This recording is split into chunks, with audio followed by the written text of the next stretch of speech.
আপনি কি জানেন আর্টিফিশিয়াল ইন্টেলিজেন্স বা কৃত্রিম বুদ্ধিমত্তা বা এআই এর সূত্রপাত কবে? 1955 সালে জন ম্যাকার্টি, যিনি ছিলেন আমেরিকার একজন বৈজ্ঞানিক, তিনি সর্বপ্রথম এই আর্টিফিশিয়াল ইন্টেলিজেন্স শব্দটির সূত্রপাত করেন। আর 1956 সালে ডার্টমাউথ কনফারেন্সে এই এআই শব্দটির প্রসঙ্গে তিনি যা ভেবেছিলেন সেটাকে হাজির করেন, অর্থাৎ তার গবেষণাকে বিশ্ববাসীর কাছে উপস্থিত করেন। তার ভাষায় এআই হলো এমন একটি বিজ্ঞান ও প্রযুক্তি যার মাধ্যমে মানুষ বা মানুষেরা এক বুদ্ধিমান যন্ত্রের জন্ম দিতে পারে, যার সাধারণ মানে এআই এমন একটি টেকনিক বা কৌশল যার মাধ্যমে যে মেশিনটি আপনি তৈরি করবেন সেই মেশিনটি একজন সাধারণ মানুষের মতন আচরণ বা ব্যবহার শুরু করবে এবং তার মাধ্যমে সে কাজ করে যাবে। নমস্কার, আমি অমিত শশাঙ্ক গুপ্ত, ডিজিটাল চমৎকার চ্যানেলের পক্ষে মহাষ্টমীর পুণ্য লগনে স্বাগত জানাই আপনাদের সকলকে। আমার লক্ষ্য এই পশ্চিমবাংলার 1 লক্ষ পশ্চিমবঙ্গবাসীকে ডিজিটাল মার্কেটিং শেখানো এবং তাদেরকে অর্থনৈতিকভাবে স্বাধীন এবং সমৃদ্ধ করে তোলা। আমাদের এই লক্ষ্যে আমরা পৌঁছতে পারবো না যদি কি না আপনারা এগিয়ে এসে আমাদের সাহায্য করেন। তাই আপনাদের প্রত্যেকের সহযোগিতা আমাদের একান্ত কাম্য। সেই সহযোগিতার পথে আমাদের কথা শুনে এই চ্যানেলটিকে সাবস্ক্রাইব করে দিন, পাশে থাকা বেল আইকনটিতে ক্লিক করুন, লাইক করুন, কমেন্টস করুন, আর আপনার প্রিয় আত্মীয় স্বজন, বন্ধু বান্ধব ও পাড়া প্রতিবেশীদের সঙ্গে ভাগ করে নিন বা শেয়ার করে দিন। শুরু করছি আজকের আলোচনা। আর্টিফিশিয়াল ইন্টেলিজেন্স এবং ডিজিটাল মার্কেটিংয়ের মধ্যে কী সম্পর্ক? এই ব্রহ্মাণ্ডে অনেক কিছুই আজও আমাদের অজানা, আর এই অজানা জগতে এতদিন ধরে আমরা জেনে এসেছি যে ঈশ্বর বা ভগবান এই পৃথিবীতে আমাদের মানুষদের তৈরি করেছিলেন সবথেকে বুদ্ধিমান প্রাণী হিসেবে। এই জীবজগতে অন্যান্য প্রাণীদের সঙ্গে আমাদের তফাৎ একটাই ছিল, আর তা হলো মস্তিষ্কের সঙ্গে বুদ্ধির প্রয়োগ।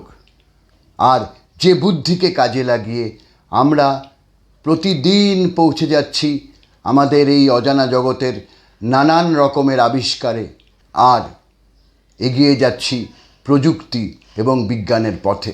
পাশাপাশি তৈরি করে ফেলেছি এমন মেশিন, যে মেশিন মানুষের মতন আচরণ করতে পারে, যার ফলে আজকাল আমরা সমস্ত স্মার্টফোনে গুগল ম্যাপ বা গুগল অ্যাসিস্ট্যান্সের প্রয়োগ সফটওয়্যারের রূপে ব্যবহার করতে শুরু করেছি। কিন্তু আমাদের অত্যন্ত দুঃখের বিষয়, আমাদের দেশের আপামর জনগণ এই বিষয়টি নিয়ে বিশেষ কিছু জানেন না।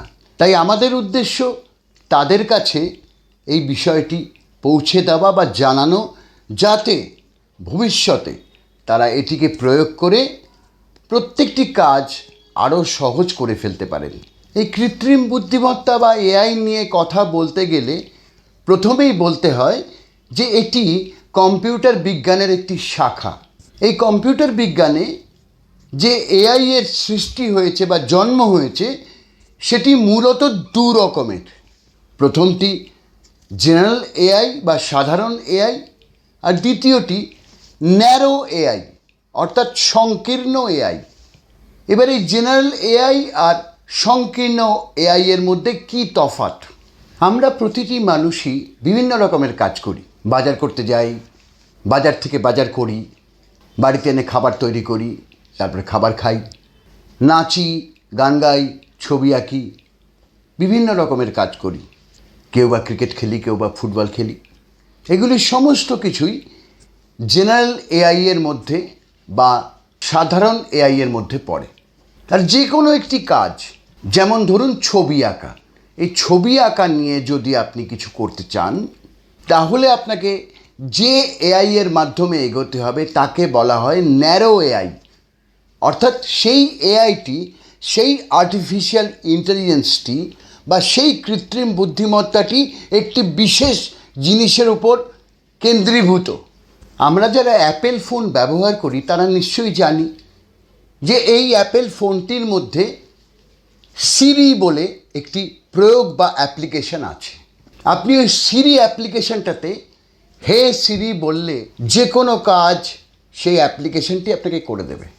যেমন ধরুন মেসেজ সেন্ড করা, আপনাকে টাইপ করতে হবে না, শুধু মুখে বলবেন, তারা সেটা টাইপ করে কোথায় পাঠানোর সেটা পাঠিয়ে দেবে। অ্যালার্ম দেওয়ার দরকার পড়লেও আপনি হে সিরিতে বলে দিলেন, অ্যালার্ম দিয়ে দিল। এরকম বিভিন্ন রকমের কাজ আপনি এটার মাধ্যমে করতে পারেন। ঠিক সেরকম অ্যালেক্সা বলে একটি সফটওয়্যার আছে, তার মাধ্যমেও আপনি একই কাজ করতে পারেন। যদি আপনি উইন্ডোজ ব্যবহার করেন, সেখানে কন্টানা বলে এরকম একটা প্রয়োগ আছে। আর অ্যান্ড্রয়েড ফোনের ক্ষেত্রে তো আগেই বলেছি যে পার্সোনাল অ্যাসিস্ট্যান্টশিপে গুগল অ্যাসিস্ট্যান্ট আপনাকে এই কাজটি করে দেয়। এগুলি সবকটি এআই এর প্রয়োগ, অর্থাৎ আর্টিফিশিয়াল ইন্টেলিজেন্স বা কৃত্রিম বুদ্ধিমত্তার প্রয়োগ। সেরকম নেটফ্লিক্সে আপনি যখন কোনো পার্টিকুলার ভিডিও খুঁজতে যাবেন, তাও এআই আপনাকে সাহায্য করে। তাহলে দেখুন, আপনার না জানা সত্ত্বেও আপনার টেলিফোনটির মধ্যে বা আপনার ল্যাপটপটির মধ্যে বা আপনার ম্যাকবুকের মধ্যে এই আর্টিফিশিয়াল ইন্টেলিজেন্স বা কৃত্রিম বুদ্ধিমত্তা লুকিয়ে আছে। আমরা গুগল ম্যাপে এই এআই এর প্রয়োগ দেখেছি। এই এআইকে প্রয়োগ করে এই গুগল ম্যাপ সুনির্দিষ্ট করে দেয় আপনার উপস্থিতি ঠিক কোন সময় কোন জায়গায়। আর শুধু তাই নয়, বহু কাজ সেই ম্যাপ আপনাকে সাহায্য করে। বিখ্যাত ই কমার্স সাইট অ্যামাজন, সেখানেও এআই এর ব্যবহার। তার পাশাপাশি অটোমোবাইল ইন্ডাস্ট্রি, সেই অটোমোবাইল ইন্ডাস্ট্রিতে এআই এর ব্যবহার। যেমন ধরুন একটি বিখ্যাত গাড়ি টেসলা কার, যেটা সেলফ ড্রিভেন, অর্থাৎ যেটা চালাতে গেলে কোনো মানুষের দরকার হয় না।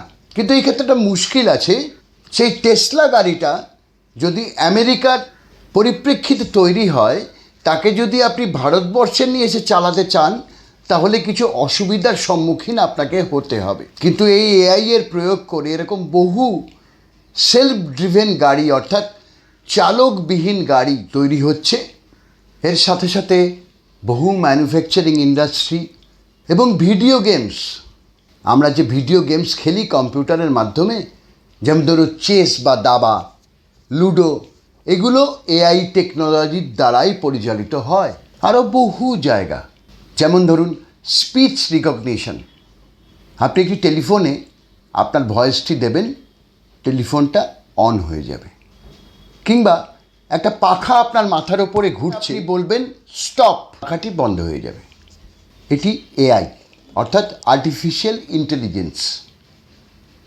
এর পাশাপাশি computer vision, robotics, finance, weather forecast, health industry, এমনকি অ্যাভিয়েশন বা উড্ডয়ন ইন্ডাস্ট্রিতেও এই এআই এখন কাজে লাগছে।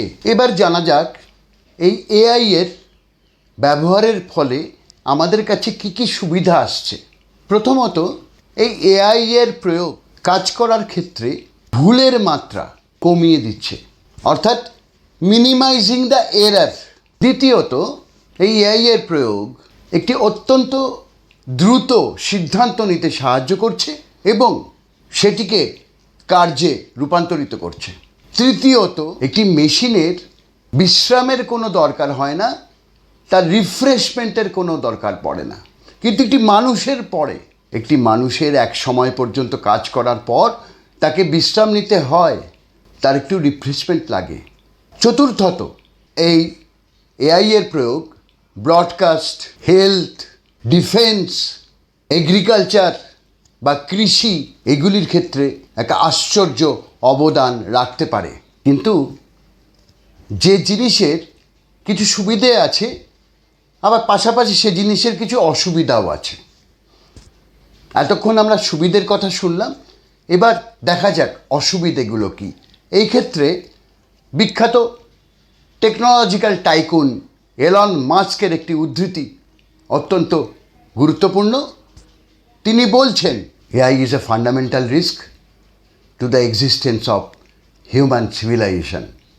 অর্থাৎ বর্তমান মানব সমাজের কাছে কৃত্রিম বুদ্ধিমত্তা একটি উল্লেখযোগ্য ঝুঁকি। কেন ঝুঁকি? এই এআই এর একটি ইউনিট স্থাপন করতে গেলে প্রচুর পয়সার দরকার। প্রচুর পয়সা ছাড়া এই ব্যবসা একেবারেই অসম্ভব। দ্বিতীয়ত, এটি একটি মেশিন চালিত কাজ। যে কাজটি যদি একজন মানুষ বা একটি মানুষের দল নিয়ন্ত্রণ করতে না পারেন, তাহলে এক সময় সেটি সেই মানুষটির সামনে অথবা সেই মানুষের সমষ্টির সামনে একটি অত্যন্ত ভয়ের চ্যালেঞ্জ নিয়ে আসতে পারে। কিসের ভয়? এই পৃথিবীটাকে একদিন মানুষের বদলে মেশিন কন্ট্রোল করতে শুরু করবে বা মেশিন নিয়ন্ত্রণ করতে শুরু করবে, যেটা আমরা অতীতে কিছু ছবি অর্থাৎ সিনেমায় দেখেছি। যেমন ধরা যাক ম্যাট্রিক্স।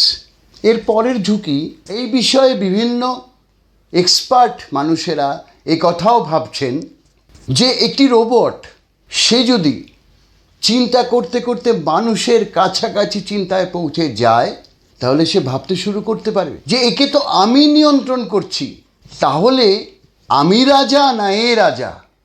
আর সেখান থেকে আমাদের সামনে মানে মানবজাতির সামনে একটি বিপদ ঘনিয়ে আসতে পারে। আর এখনো পর্যন্ত যে সর্বশেষ ঝুঁকির কথা জানা যাচ্ছে তা হলো এই এআই এর প্রয়োগের ফলে মানুষের প্রচুর চাকরির হারানোর সম্ভাবনা। এই ক্ষেত্রে গুগলের সিইও সুন্দর পিচাইয়ের একটি উক্তি অত্যন্ত গুরুত্বপূর্ণ।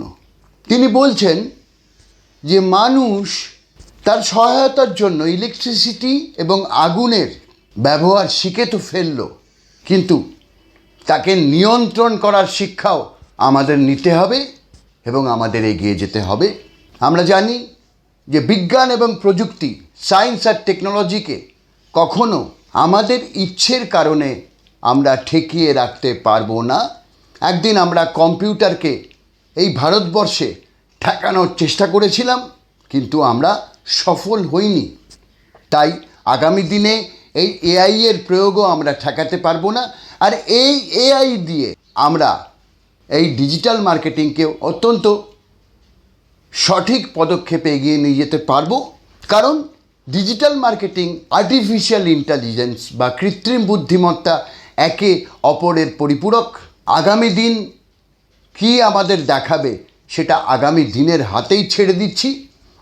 সিদ্ধান্ত আপনারা নেবেন আর আপনারা এগিয়ে আসবেন এই কৃত্রিম বুদ্ধিমত্তা তার সঙ্গে সঙ্গে ডিজিটাল মার্কেটিং শেখার ক্ষেত্রে।